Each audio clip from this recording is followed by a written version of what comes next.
Well, hello everyone. Matt Rowe here with the Zwift Power Up Cycling Podcast. Good to be back after a bit of a break over Christmas and a chance to recharge and plan a little bit for the podcast throughout 2020. We've got a real mix and kind of a range of guests and topics for the coming year. Some stuff that's quite outside of the box, which should be good fun to talk about. But joined today by Kristin Armstrong. Welcome, Kristin. Yeah, it's great to be back. You know, it's 2020, and so a fresh start to the year, and I'm excited and ready to go with some awesome podcasts coming your way. And Mr. Powerhouse Cycling, Kev Poulton. Hey Matt, great to be back again. And as you said, we've got some great topics coming up this year and good information and hopefully a lot of fun as well. Absolutely. Just think, Kev, where does Powerhouse come from? That's the name of your coaching company. What's it all about? Where did that come from? That came from a lot of market research. A lot of thought and effort went into that one. It wasn't, was it? No, it was a very, very quick idea, that one. And it's a little coaching company on the side there. Just something I enjoy doing. Yeah. Like we all do, really. Yeah. And we kind of mentioned 2020 a lot there, new year, and haven't said it yet, but I've been saying recently, Happy New Year to people. At what point is it too late to say Happy New Year? Probably last week, but... Yeah, I think we're past that moment, Matt. We're deep into the year now. We're back to work now, so let's get into it. Back to work. All right, cool. Well, big things going on in Zwift. Tour de Zwift, probably, or most of you listeners will be aware, it's kind of everywhere on Zwift at the moment. This 7-stage event taking in each of the 7 Zwift Worlds. Do you reckon we can name them? All seven Zwift Worlds? I'll start off with... Between 3 of us, surely we can. I'll start off with Bologna. I'll follow up with London. Richmond. Innsbruck. Is it the desert one? That's part of Watopia. What do you call it? Worlds. Last year we had Worlds Innsbruck. Worlds this year, Yorkshire. Oh, Yorkshire, of course. That's 5 we've got. And the American Worlds. Richmond. That's Richmond. That was it. That's 6, I make it. New York. New York, of course. That's it. Yes, I'm American. Of course I have to say New York. The Big Apple. There we go. So Tour de Zwift is taking on all of those Zwift Worlds. And it's probably the best tour or series on Zwift, in my humble opinion. And each stage has 3 different events. You've got kind of the ride option, where you have the A distance, which is the longer option, the B distance, the shorter one, and the women's only category.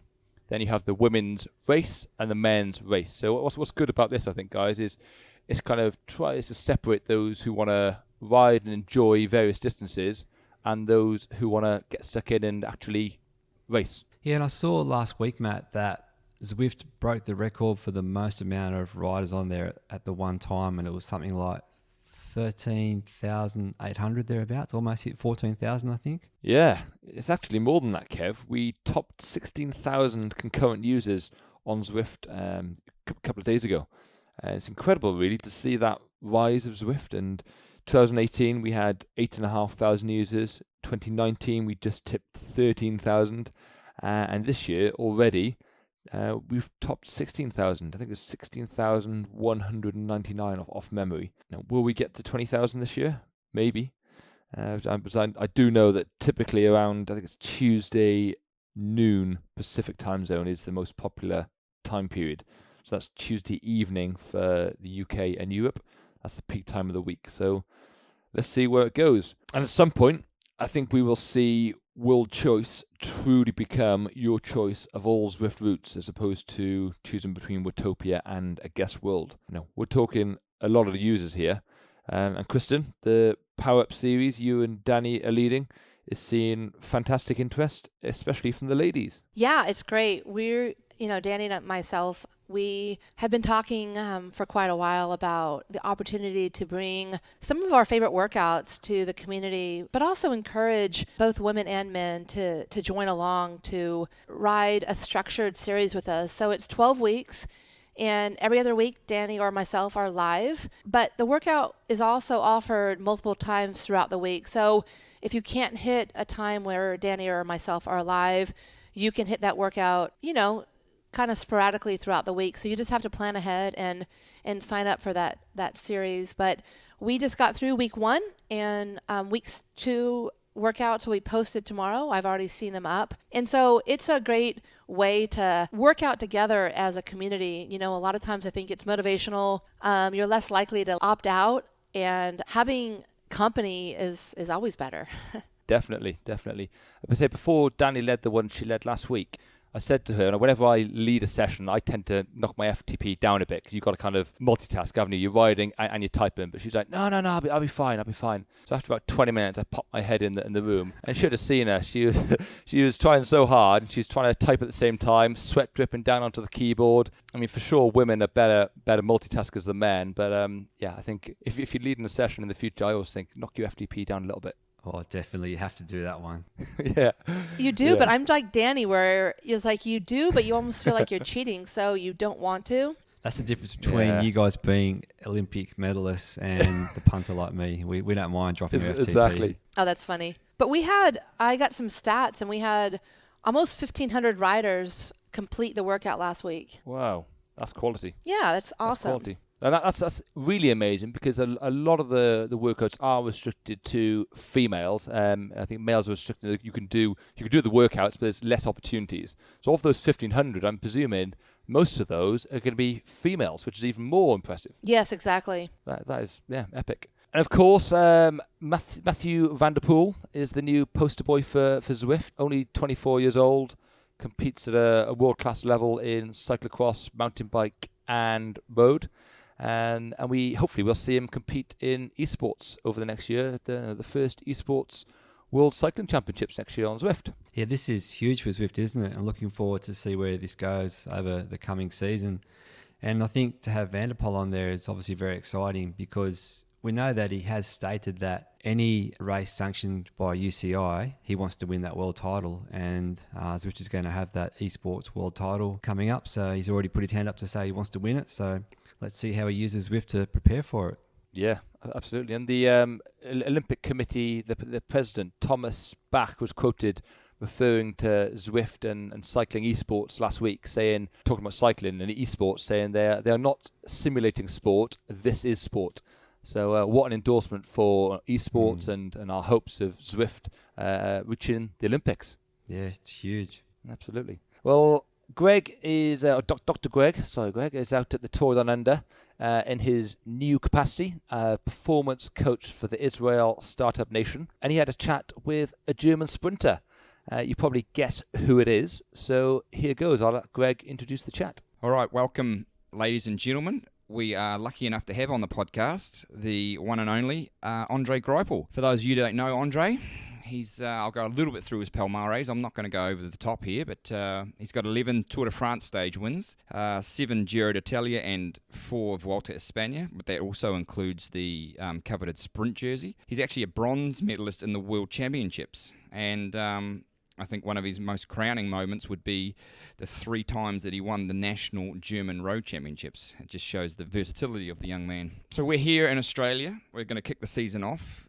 Andre had only missed a year here. I thought it was a little bit longer, but he's actually a 2-time winner of this race and the most prolific stage winner of all time. He wrestled that title off the Aussie legend Robbie McEwen. What is it, 150 stage wins here? How many have you got? Here in Australia, I think we are about 18. So yeah, 18. I had you down at 17 or 18. So 18 stage wins here at the Tour Down Under. So thanks very much for joining us.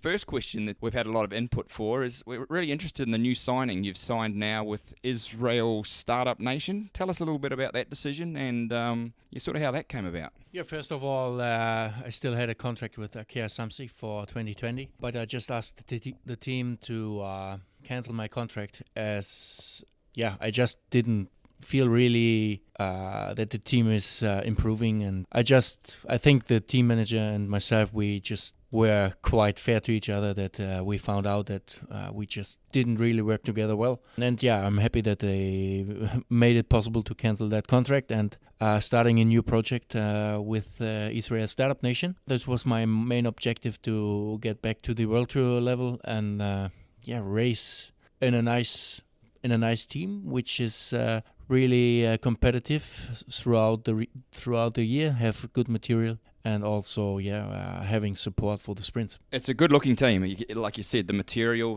like they've gone with really good equipment.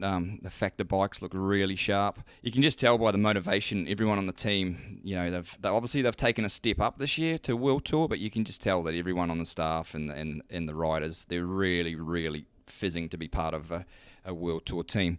So let's talk a little bit about the first race here. I mean, you're obviously very, very experienced here at the Tour Down Under. What's the goals of the team, and what's your sort of ambitions here? I mean, for Israel Startup Nation, it's the first ever World Tour race, which gonna happen on the 21st of January.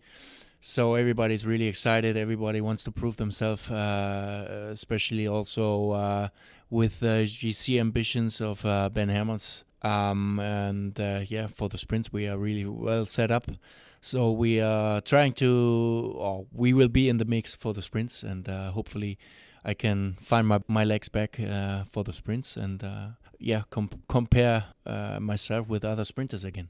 Yeah, absolutely. It's we've got a great team here. We've got I would say on paper, like it's very, very difficult to say, anything can happen in a race, but on paper, our last kilometre, our last 1,200 metres looks really fast as anyone else. So, I'm excited to get started here also. Now, we know, obviously, very, very hard racing here.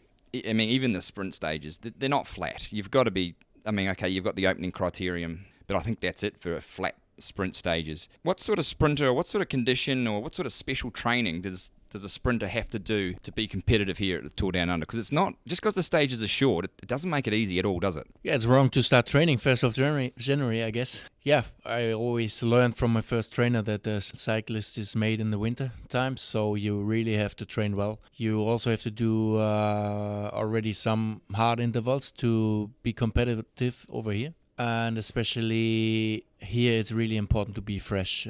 For the sprinters, it's also important to climb well, because there are a few sprint stages where you have to get over climbs as well. Yeah, and of course you need to have the fast legs and the team support. So it's a really good mix of stages over here. Everything is there for all kind of rider. And everybody's excited to start up the season here in Down Under. We have good weather, and everybody can test themselves and compare themselves how good they trained in the winter. Yeah, that's the thing, and we've been a little bit lucky here this first week. Probably not as hot as we know that Adelaide can get, but it's definitely heating up in these next couple of days. We're definitely going to see some heat coming into. So, again, that just brings another intensity factor. It brings another fitness factor into racing. You've got to really be able to adapt to that heat. Another question we had through for you, Andre, and it is quite fitting actually, because it's often a question I got asked as an athlete, and it's pretty simple. But do you get nervous anymore? Yeah, to be honest, I'm always super nervous before that criterium, which is not part of the Tour Down Under. But we've done this race a few times together, so we always were nervous. You're for sure. The whole team was nervous because we wanted to prove ourselves. Everybody was excited to start the season like that, and yes, so I'm nervous, especially for this criterium. You were just more nervous. You had to try and follow my wheel around the criterium circuit. That's what you were nervous about. No, but I think, again, it's about controlling nerves. It's about, if you're not nervous, it sort of shows you don't care a little bit almost too, don't you? So first race of the season, you want to see what condition you're in. I mean, is it as nervous as the Champs-Elysees? I mean, you've won there a few times now. Is it as nervous as there? It's a different sort of thing. In the Tour de France, it's different as it's the last stage of the tour. You are mentally totally broken already. As you had to do the same every day all over again, and you're just tired. But that really lasts, I would say, 2-3 laps. You're really excited. You're nervous. I'm nervous. You just want to make the right things on the last stage of the Tour de France. And in the criterium, it's just a bit different. You always try to tell yourself, hey, why you're so excited, why you're so nervous. It's just a bike race, and it's a criterium which is not even part of Tour Down Under, but it's really one of the nicest races, but also one of the hardest races to win. And I'm looking forward to start the season like that. Yeah, because you think about it, a crit, it's only an hour, but every sprinter is 100% fresh, so it's absolutely a nice test. If you have good positioning, a little bit of luck, good team support, you get to open up, with your 2,000 watts, then you can see exactly where you are compared to everyone else here. And we've got a lot of sprinters here, man. We've got some sprinters, haven't we? Like, who's missing almost? It's more, instead of saying who's here, it's more who's missing. Yeah, Groenewegen is missing. Sagan is missing. I think we still can count Kev as well. But all the rest of the sprinters are here. So everybody wants to start with victories in the teams. And it's World Tour. The first World Tour points are really important as well, especially for the classics. You need to have good points for the classics to have a good spot for the cars, which plays a big factor in the classics. Absolutely. So one other question we're going to have here about was your Zwifting. Now, I've caught you on Zwift a couple of times. I've even asked you to come along and join the old Kiwi crew ride and give the boys a little touch up there. It's a Thursday night at 7 o'clock, everybody, so jump on in. You might see the occasional Andre Greipel turn up for us. But you also run a charity ride for Owls. Will this be happening again? Yeah, we already figured out the date, so this will be either the 9th of February or the 10th. I remember last time, mate, you actually, this is no joke, you broke the internet. You had that many people line up that I remember all the technicians in Zwift were in full panic mode because the internet broke and they couldn't get enough people on. So you've obviously got a massive support. You've got a lot of support for this ride, and it's for a great cause. Yeah, exactly. The last year, so 2019, we limited the participants, and I think we're gonna do the same, but it's gonna be a bit different. And we want to make rides throughout the whole day, so everybody can, take the time they want to ride. And it's not just me. Also, there will be also other athletes and professionals who are gonna be on Zwift on that day. Oh, that's great. Yeah, so it's going to be a whole day. So I guess, obviously with Zwift, that brings in that many time zones. So that means brings in that many different countries that can actually participate in it. That's fantastic. Let's change gear a little bit now, and let's just start talking about the build-up to a sprint, the entry to a sprint, or maybe even the evolution of the sprint. I feel like, obviously we worked together very successfully for a number of years, but tell me a little bit. Like, I've just noticed on the television and, chatting with you, obviously, I think the lead-out has definitely changed. Or do you think that a lot more teams have worked out how important the lead-out is? What's your feeling on the evolution of the sprint train? The time came that a lot of other teams were trying to set up sprint trains as well. So there's just a reasonable space on the road, and we had dragster racing from all the teams next to each other. So then you also had the GC riders teams taking part in that action too. Yeah, it came down that a lot of teams were losing each other, and the fact that the last 3 guys were the most important riders at this moment, or the last 2-3 years. It didn't came down to the full lead-out trains anymore. It really was important to have these last 2 really strong guys to make the difference about winning and losing. Yeah, that's definitely what it looks like on TV. And yeah, I reckon, I totally agree. It's like every team knew we have to deliver our sprinter in the best possible position. But like you said, there's only so much room on the road, isn't there? You can only have so many teams across the road. So, it's about saving energy where you can and then delivering that final, 800, 700 meters with 2 or 3 guys. Yeah, that's the thing. And if you have so many teams next to each other and you are, let's say, 6th position of your team, you're in that moment when you turn in the corner, you can be 40th or 50th position, and that is the difference about the positioning. Now you really have to move up a bit in your team. Let's say you have 2 guys holding you in position, and then hopefully your lead-out guys are behind you. So that is one of the main objective at the moment, to really not losing positions, and also by that you can save a lot of power as well. By not making an effort to make good positions ahead of the sprint. which is not good because you lose a lot of power. Yeah, I remember absolutely. Like if we could just the more we could take care of you and get you as fresh as we could to 200 meters to go, the much better chance we had of winning. And that's the key of every lead out man has to think. It's not about me doing a great 500 meters to 200 meters. It's about me setting up my sprinter, and so that he arrives at 200 meters to go. Yeah, great. If he's on the front, perfect. But if he's in second or third wheel and not touched the wind, that's even great too, because you've got more power in your legs. Also, I just want to talk about what I've actually noticed also, because I've been taking a lot of interest in the sprint style of riders now.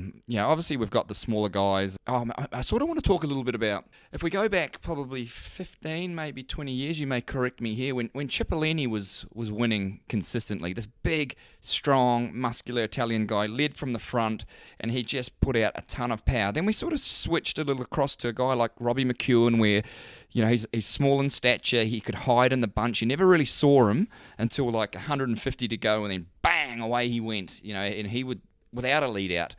And then it sort of switched again with Kev, and then yourself came along with great lead outs, and I'm talking consistent winning, 20 races a year. And it's sort of changed again, it seems to me now, where everyone has sort of tried to emulate Cavendish's aerodynamic sprint, but then there's a young fella, Caleb Ewan, who's sort of taken it to another level, where he's actually accelerates in a very powerful position, but then when he's at speed, he drops himself into a very, very aerodynamic position. And he's already aerodynamic. He's already 4 foot nothing. So, and you see other sprinters trying to emulate that position. What are your thoughts on that? This is the evolution of cycling and sprinting.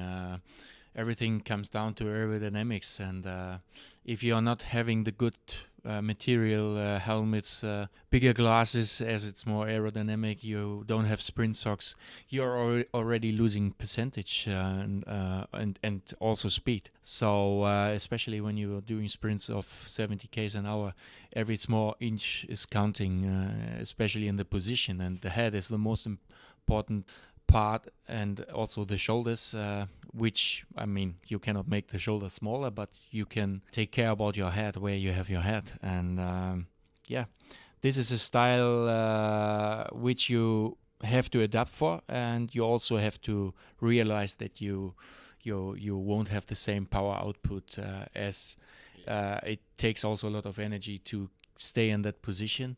But everybody is trying it, and that's a new style of sprinting. Yeah, because you see Caleb, he only really does it right at the end of a sprint, just before the line. I actually remember a conversation with Kev, or it might have been an interview or whatever it was, and he remember, it's when you started beating him and when Kittle started beating him regularly, and he said, well, actually, one of my big advantages is gone, because I was a lot more aerodynamic than these big guys. But now everybody's riding a skin suit. Everybody's got deep section wheels. Everyone's got the aero helmet.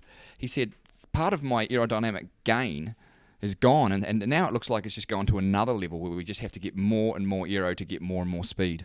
Yeah, that's how it is at the moment. If you see also the way the sprinters look like Viviani, Caleb, Sam Bennett, they are really skinny. They are also really good climbers as well. So they already save a lot of energy over a hilly circuit. They climb well, and they are also fast. And you know also the guys like Viviani, they are training on the track. They are really having fast legs. They also have a really good material. Plus they had always a really good benefit of a really strong leader team.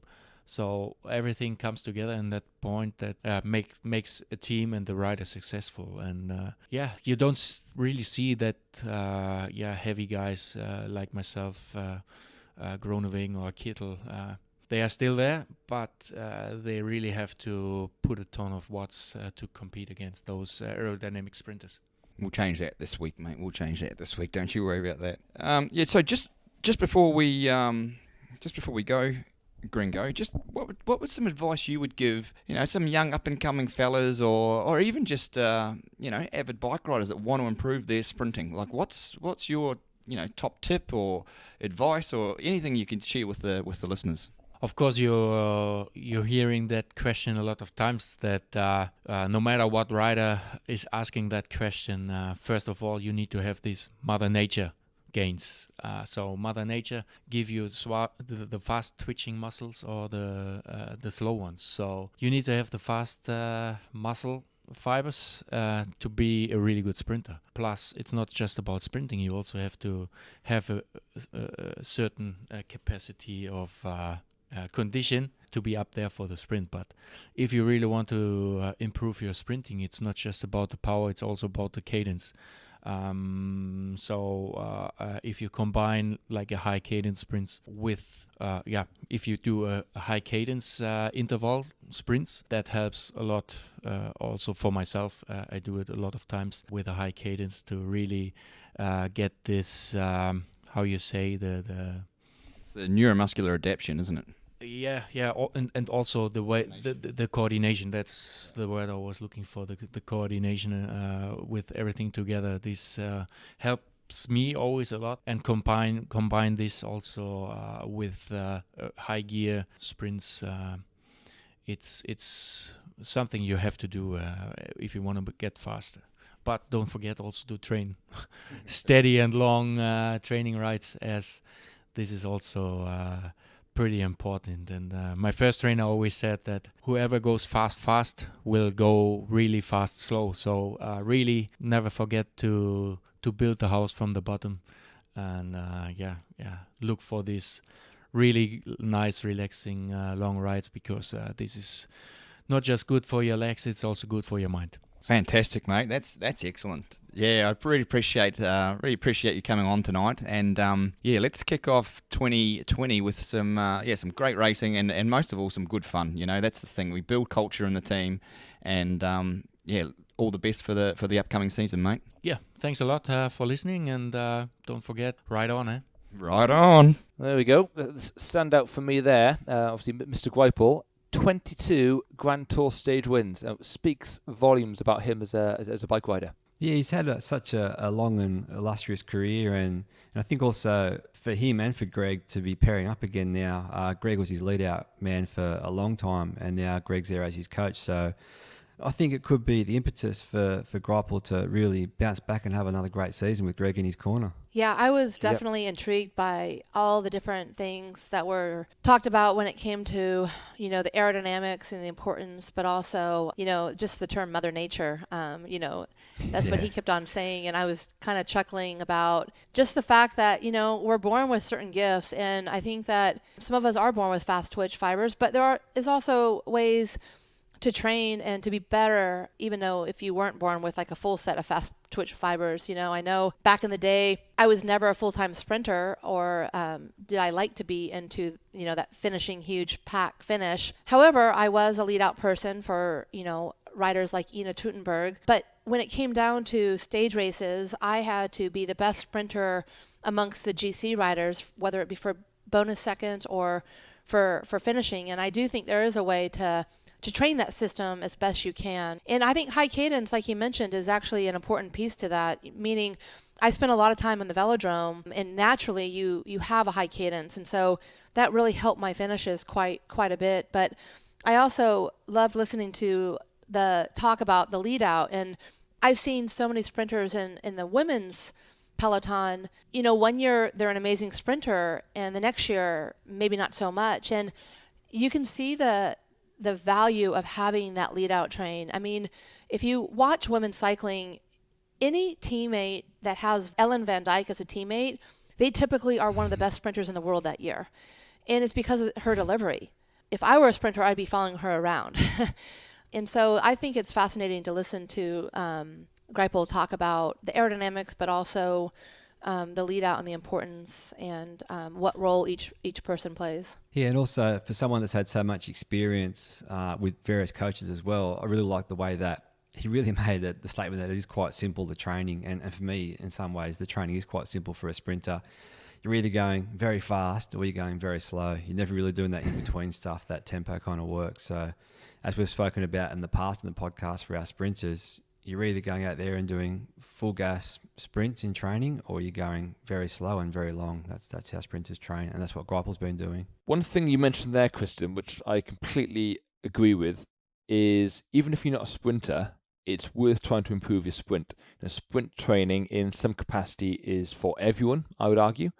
If you can't sprint for toffees, you will only ever win a race if you're solo. But if you can sprint okay, you have an exponentially higher chance of winning a race. And I'm using the term win here, but you can swap that out for placing whatever your target position is. In cycling, you're usually surrounded by other riders, and it's nice to be faster than them.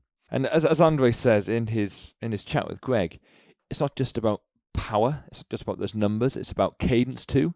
And so many riders use Pmax, so the peak power that you can sustain for that split second, as an indicator of sprinting ability.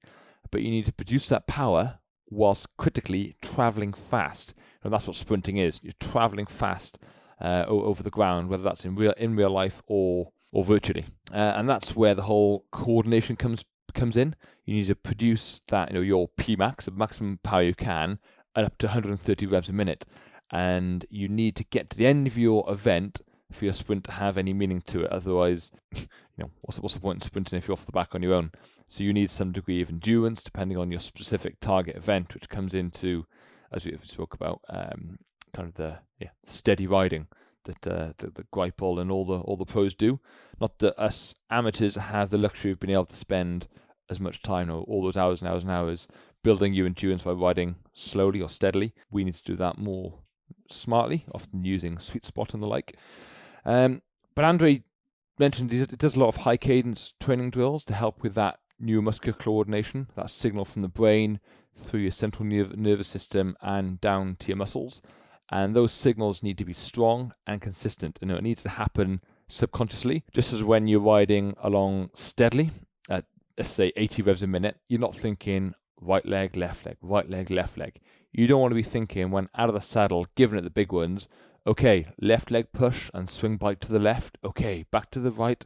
These sprinting movements need to become so natural at fast speeds. And the same with race day in general. You'll go faster and your senses will be heightened, and nerves, which you've mentioned. You need to put yourself in that environment in practice, in training, before your main target event. Just taking a Zwift race. Sorry, I know I'm going on here. We get nervous before a race that we want to go well in. There are nerves, and come race day, you'd end up faffing about and worrying about things. Is my fan in the right place? What's my internet connection like? Have I got enough water and gels? Where's my keyboard? Whereas in a training event, those things just don't matter to you as much. Just because they don't matter, you don't stress and worry about it, and everything works out fine. Coming back to sprinters though, rare breed. And I personally haven't got that switch in me to be a sprinter. Not many people have, to be a thoroughbred sprinter. Being able to channel every fibre of muscle in your body towards one objective, pedaling your bike forward, 100% concentration and focus on that one task, that is some mental power too. I think you're right there. Yeah, it's just that confidence, I think. Like sprinters really thrive off confidence, and success breeds success. And once you get that first win, that's why everyone's so keen to get that first win under the belt for the season, and then the season rolls on from there. So let's see Tour Down Under. Let's see with all the sprinters there who gets that first win and who rolls on with that form for the rest of the year. Yeah, nerves as well. And Andre mentioned about in his interview with Greg about nerves, saying it's natural, and of course he gets nervous. And Greg made a great comment, kind of saying if you don't get nervous, it almost means you don't care. There must be some sort of nerves there. And even as a coach, I get nervous when a rider is completing their target event, whether that's a sportif or a race or even a big charity event, a multi-day charity event or something. Because to them, it's their Tour de France. So it's all relative. And personally, I think even as a coach, you ride that wave with the riders. Even at the weekend, Danny went to watch the British National Cyclocross Champs because a rider who she coaches was competing. And Danny said she had that whole range of emotions of being excited and nervous all at the same time. And nerves, Kristin, you've had to tackle nerves on the bigger stage. How did you overcome nerves? What was your tactics, or did you get nervous? Oh yeah, I got nervous to my last day of racing, and I get really nervous as a coach, like unbelievable. In fact, I get that same personality, like it's not even hours before the race, it's like 48 hours before, like Chloe will race. I get like this really crazy feeling, the same feeling as I had as a racer. And the mantra that I used to always say to myself was, control your controllables. And if you know that you've put in everything you can within 48 hours of your competition, you're not going to get any more fit. But if you let the nerves take away 1% of your performance, you may lose. And so I used to always tell myself that. I used to always say, what you have is what you have. And if somebody performs better than you that day, they had a better day.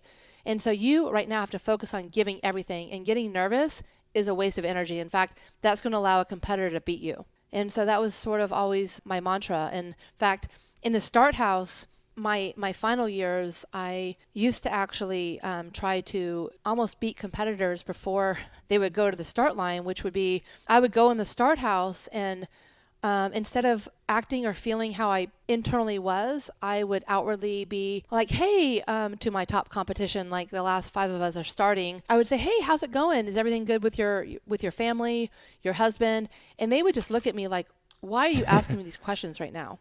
Yeah. And I wanted to come across as super chill, super laid back, like I had everything in control. And in a time trial, that really gets to people. It agitates them. It it makes them question, like, why is she so confident? So there's just little things that I think you can do as a time trialist versus a road race is a little bit different for myself, which was like, hey, you know what? We have 3 or 4 hours in front of us. Nothing's going to happen, in the first 5K. And so that was kind of a much easier way to calm my nerves. When I was a runner and a swimmer back in the day, you had, it was like the gun went off or you were ready to go. And that's how I felt the time trial was, is that it was like, go. And so you heard this, I'll never forget. I think the most nervous I ever got was when it was like 5, 4, and all you'd hear is these beep, beep. And I'm just like, can we just get this going? And so, yeah, but over time, I used to say, what can I control in this situation? And if I can't control it, like the weather or what my competitors, how they perform, you can't control what your competitors do. And so you can only control within you and what you've done for preparation. And so that was always my calming mantra. Good advice. Control the controllables, because don't worry about the rest, because you can't do anything about it. All right, good stuff. Community-wise then, we've, as always, shared loads going on in the community, and Veveresting seems to be really catching on. It really is a thing. We've had triple Veveresting and all sorts. Now, a guy called David Ashton that we used to coach actually at Rowan King got back in touch to say that since Veveresting was highlighted on the podcast, he started to help coordinate a group event on the 29th of Feb this year, which is the date that only comes around once every 4 years in a leap year. So quite a cool date to choose. And the event on the 29th of Feb is a Veveresting challenge. So everyone will be riding their own ride at their own pace and even taking a variety of routes. I guess it can be a bit mind-numbing on the same virtual roads all day. But there will be a big group on Out the Zwift all day. All abilities are welcome to join on the challenge, and they're currently riders from the whole ability spectrum. So there's no pros involved at the moment. So if you're interested in Veveresting, this is something that's going on in the community, and you're welcome to join 29th of Feb. Now the group are following the Hells 500 Veveresting rules, which I had to Google. I didn't know what it was, which basically says you choose a climb anywhere in the world and go up and down that one climb until you've completed 8,848 meters of elevation in that one ride. So under Hell's 500 rules, you can't go on a route with lots of different climbs and descents. It needs to be focused on a specific climb, which in this case is Out the Zwift. And there's various charity angles to this challenge. The Zwifters are doing it for a whole range of reasons, personal, charity, but all in all, just a fantastic Zwift community initiative. Thought it'd be worth flagging and wishing you guys good luck. That's a huge event, isn't it? Like to do Veveresting, especially on Out to Zwift. We had the conversation in one of the previous podcasts about which is the best climb to use on Zwift for Veveresting, and Out to Zwift wasn't the one they spoke about, was it? Because it's obviously got the higher gradient. So if you are doing that, I'd be adjusting the trainer difficulty for sure on that one. So on that, Kev, do you want to expand a little bit on the whole trainer difficulty piece? Yeah, well, it's a bit of a controversial topic these days. If you look at the social media talk about just the name of it, basically the trainer difficulty means that If you have it set to 100%, then you're going to feel the gradient exactly as it is on Outdoor Zwift. It's going to be 14% for many sections, which is quite hard. And you're going to use your full range of gears to get up that climb. If you change the difficulty to, say, 50%, it changes the range of gears you need. You can ride at a higher cadence, but the speed and power is still going to be relevant, still going to be the same. So basically it comes down to the sensations, the feeling of the pedal stroke on the climb. So if you are going to do Everesting on Outdoor Zwift, I would suggest changing the trainer difficulty to 50% just to make it that little bit, I don't want to use the word easier, but the feeling is going to be different there. And it's going to be much easier to climb it. What are you going to do it 8 times up to Zwift? So definitely something to have a look at. Yeah, definitely. As you said, Kev, you're still producing the power. So, don't feel guilty about knocking that trainer resistance down. Oh, for sure. Still the same effect. Yeah. Yeah. Cycling terminology then, guys. I think, Kev, you were gonna sort a term out for Kristin. Oh, I surely do. Oh boy. Don't pull a Greg on All right, me. I'll get the clock ready. This might be Okay. actually relevant to Australians. I'm not sure. We'll see how this one goes. Oh boy. Ooh, cool. All right, guys, when you're ready, I've got the clock going. Okay, Kristin, the term for you to explain in 30 seconds is dive bombing. Dive bombing is the way I related to it, coming from a lot of U.S. racing, is when I am racing in a criterium and I want to get to the corner, and so I dive bomb somewhat out of position. It a lot of times creates danger for the rest of the people around you, but you dive bomb into that corner, creating space when a lot of times there's no space to be created. Time. Oh, hang on. So you're saying, you've just said publicly that you're a dive bomber. Is that right? I'm not. I've been dive bombed. Oh, you've been dive bombed. Ooh. Okay. You don't want to be the dive bomber, do you? I am not a dive bomber, but I think that people have a label. Like people, when you race weekend after weekend against the same riders, you typically get a reputation for whether you're a dive bomber or not. 100%. They are the worst. They are the worst. Yeah. And the reason why I chose that term was because we have criterium racing in Australia at the moment, and also with the criterium course on Zwift now as well. And dive bombing, it's something that, as you just said, people do, and you only really do it in the last lap if you're really fighting for position. But the reason why it's annoying is because you get people dive bombing for, if you're in a string of 100 riders and someone's dive bombing for 80th place, there's really nothing to gain from there, is it? So it's quite a dangerous move and unnecessary as well, quite often. Yeah, definitely. However, in the last lap, there's been a bunch of videos I've seen on social media of the Bay crits and various crits in Australia. It's got some onboard footage of the last lap. And as you'd expect, there's dive bombing going on left, right and centre. And for me, that's kind of, that's fair game. Last lap, you're just racing, aren't you? Oh, last lap, anything goes, yeah. Yeah, anything goes. But you're right. It's one of those. Yeah, dive bomb is terrible.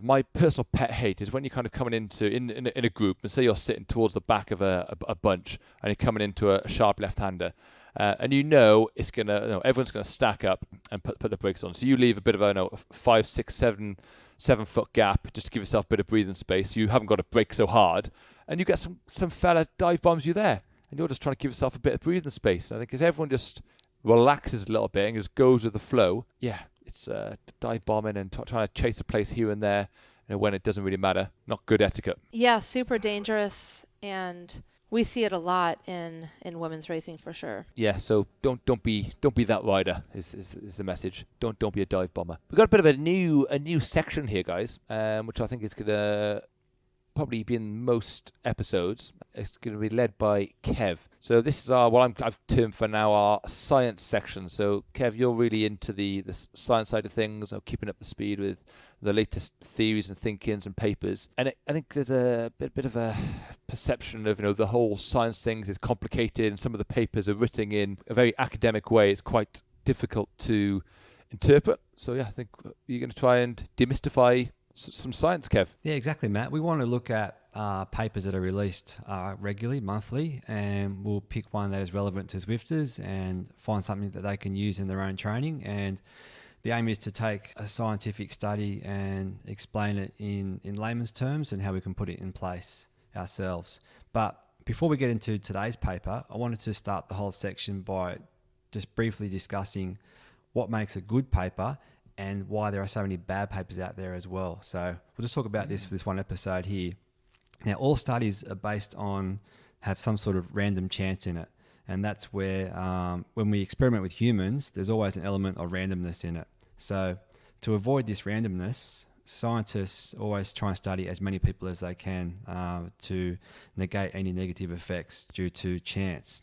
But sports science, for some reason, has a habit or a method of using very small groups of people when they do their studies. And the reason why I'm starting this conversation here is because with social media now, there's so many studies released, but sometimes don't always believe what you're reading in a study. So just because it's done at a university doesn't mean it's true and correct because of the method that is used. So unfortunately, what we have now with sports science is they have this method called magnitude-based inference. And what this method allows, it allows up to 50% of the overall outcome to be based on chance, whereas a normal study only allows for 5%. So sports science has a lot, sports science has a lot to answer for. So I'll give you just a couple of examples of some studies that were released recently and why they aren't what we would call scientifically sound. So foam rollers. There was a recent study in 2015 made by a university, and the study was based on just 8 people, and they found that foam rolling was effective, and that was published. Another one by the AIS, the Australian Institute of Sport. They were looking at the effects of turmeric on muscle soreness, and they based their study on 17 social players of football and basketball, and they found that turmeric was helped in helping muscle soreness just on 17 people.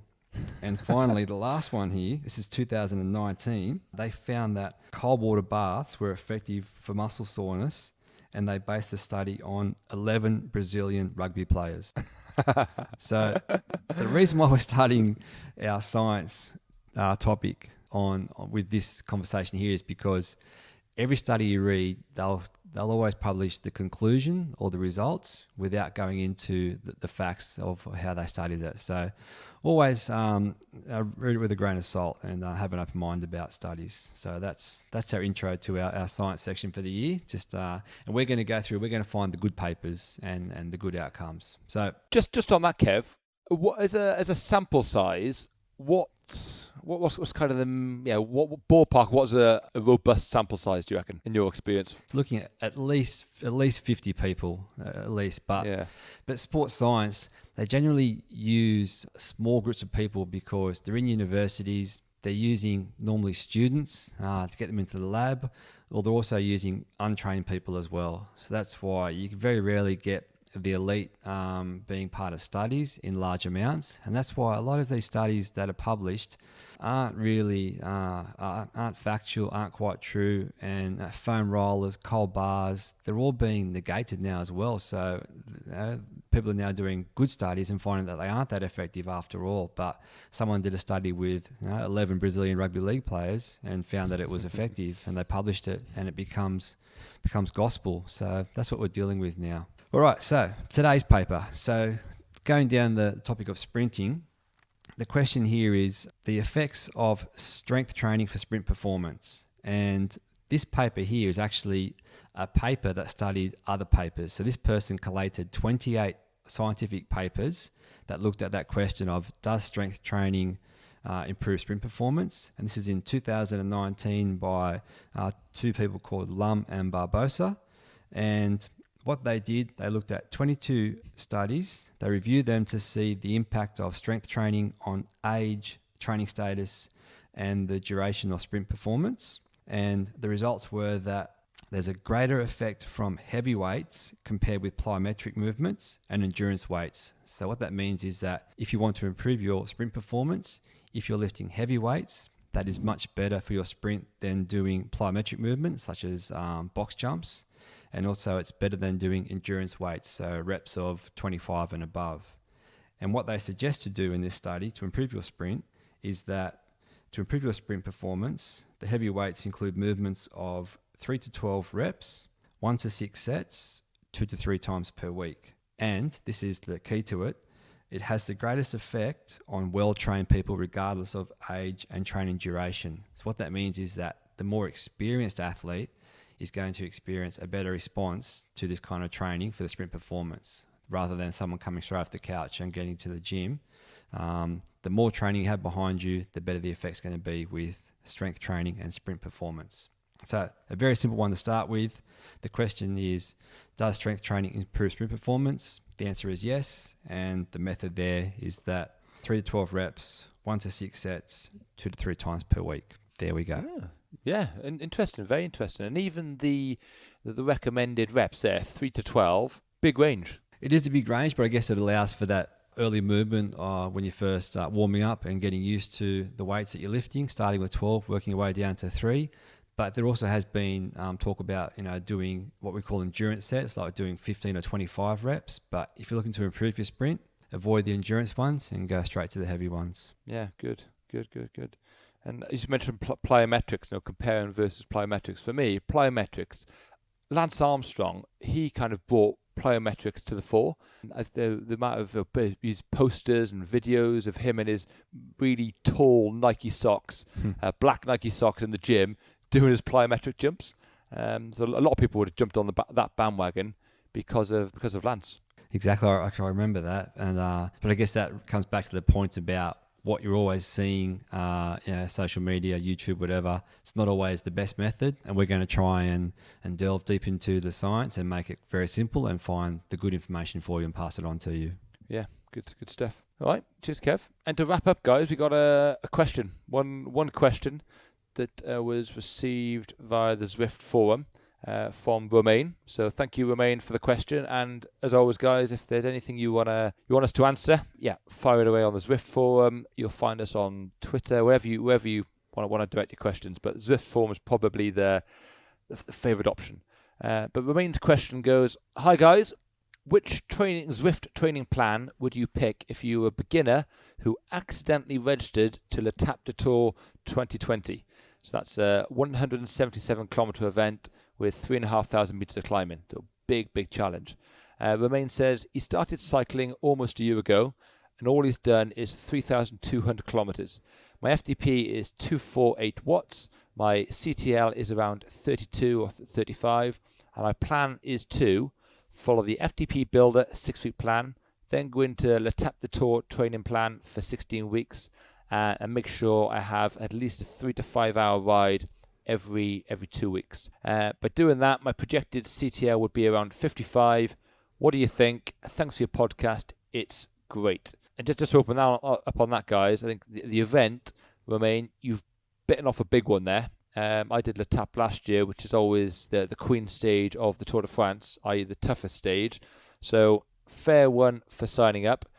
Good luck. I mean, you've done in the last year the less mileage than the Tour de France. So you're definitely kind of a newbie, but that brings with it opportunity, for a lot of gain and progression over the next 6 months up until the tap.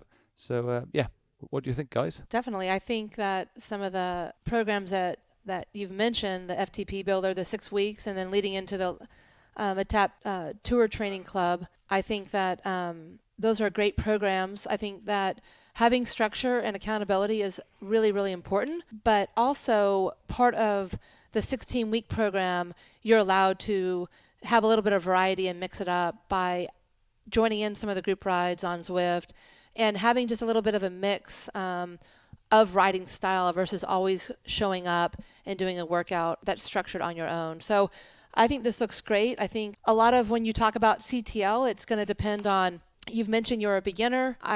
Obviously, looking at this, I'm not sure how many hours a week that you are training total, but I do think that CTL, you're probably going to find it exactly where you said, 55. I can see it being anywhere between 50 and 70, and it being perfect as somebody that's just getting going. Yeah, obviously a lot of thoughts gone into his planning there, and it is very good planning. Just to add to what Kristin said there, the phases there, they do progress through an early base, a build, and then a taper phase as well there. As Kristin said there, really looking at 2 structured workouts a week, but definitely include other forms of riding to build your volume. And the beauty about Zwift is that it provides those long climbs that you're going to experience in L'Étape du Tour as well. So once every fortnight you can climb up to Zwift or up to the radio tower on Zwift. That's another way to build some climbing volume as well. So definitely look to include that as some volume. And for some unstructured intensity, a race once a week is another good event to add to your training as well. That way you get 2 structured workouts, some volume with a long climb, and unstructured intensity with a race. And it's a good way to build into your key event. There we go. Good advice. And as we always say, Zwift complements your outdoor riding perfectly. So don't neglect your outdoor riding. Helps you make sure you're comfortable in a bunch. And you're going to start out in the tap the door amongst thousands of other riders, and being able to ride in a group will really help take those kilometers down on the flatter sections in the valleys and between climbs. Literally in a group, for argument's sake, let's say at 200 watts, you can travel 30 kilometers an hour.